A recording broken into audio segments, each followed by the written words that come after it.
খাওয়া দাওয়া করে রান্না বান্না করে কাজে আমার সাথে কোনো ঝগড়া কিছুই নেই। কেন যে এরকম নিচে আমি নিজে যা ভেবে পাচ্ছি না। তাহলে রাতে নর্মাল ব্যাপার? রাতে নর্মাল ব্যাপার, একসাথে খাওয়া দাওয়া করেছে, সংসার আলাদা থাকছে, স্বামী স্ত্রী আর আমি আর কেউ নেই। মা বাবা আলাদা, সামনে ঘরে আলাদা ঘর আছে আমাদের, দুটো বাড়ি। আচ্ছা, একটা বাড়িতে বসে আলাদা থেকে একটা বাড়িতে মা বাবা থেকে আমাদের তাহলে কোনো ইয়ে নেই।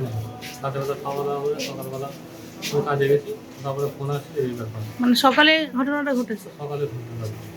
কিছু সন্দেহ হচ্ছে কাউকে? আমাদের আগে মুহূর্তে আমি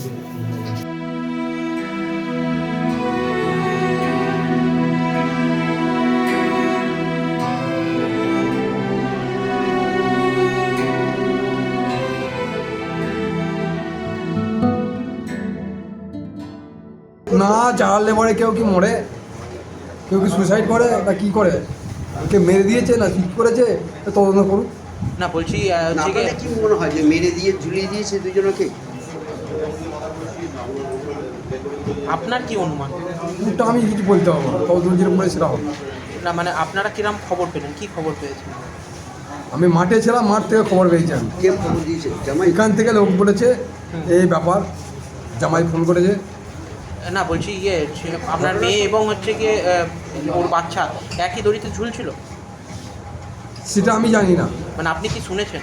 আমি শুনি আমি মাঠে কাজ করেছিলাম, আমার ছেলে বললো এই ব্যাপার, আমার বোন দুর্ঘটনা ঘটিয়ে দিয়েছে। কে বললে? জামাই বলেছে। জামাই কি কাজ? জামাই বলেছে। জামাই কি কাজ করে? এই সিভিল ইঞ্জিনিয়ার। না বলছি কি মানে কত বছর বিয়ে হয়েছে? 4 বছর, 4-5 বছর, 5 বছর। মাঝে তো অশান্তি করে আপনার বাড়িতে অনেক দিন ছিল। হ্যাঁ, 1 মাস ছিল। 1 মাস? 1 মাস ছিল। আচ্ছা, তাও আমি বুঝিয়ে দিয়ে গেছি। জামাইয়ের বাপ মাকে আমার সাথে কথা বলিনি। আপনার মানে জামাই, আপনার মেয়ের শ্বশুর শাশুড়ি তো আপনার মেয়ের উপরে নানা রকম অত্যাচার করতেন। টর্চার করতে পারি তো গিয়েছিল, টর্চার করতে পারি তো গিয়েছিল। মানে আপনার এই মৃত্যুটা নিয়ে রহস্য মনে হচ্ছে নাকি? আমার রহস্য আছে কিছু।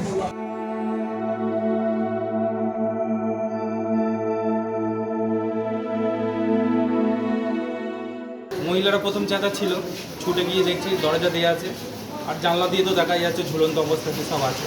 তো ওরা বললো, আমরা গিয়ে খুললাম, 2-3 জন মিলে খুললাম দরজা খোলার পরেই দেখছি যিনি মারা গেছেন তিনি প্রথম ঝুলছে, পিছন দিকটা বাচ্চাটা ঝুলছে। মানে একই দড়ি বা কিছু দিয়ে দিয়ে? একই দড়িটা কি না উন্না দিয়ে, এটা আমি ঠিক মানে একই ইয়েতে দিয়েছে? হ্যাঁ, বাচ্চাটা ঝুলছিল একটু অনেক উঁচুতে, আর যিনি মারা গেছেন তিনি কি কারণ কিছু মনে হচ্ছে না, কারণ তো জানা যায়নি।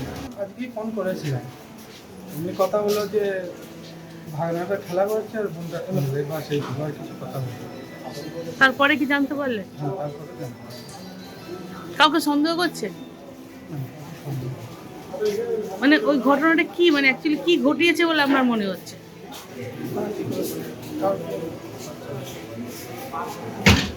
আচ্ছা, বাচ্চাটাকে কি মানে ফাঁস দিয়ে দিয়েছিল গলায়?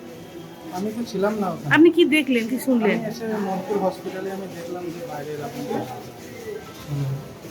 মৃত্যু অবস্থায় বাইরে ভাগনাটা উদ্ধার করা হয়েছিল কি, মানে কি অবস্থায় যখন উদ্ধার করা হলো তাদের? জানি না।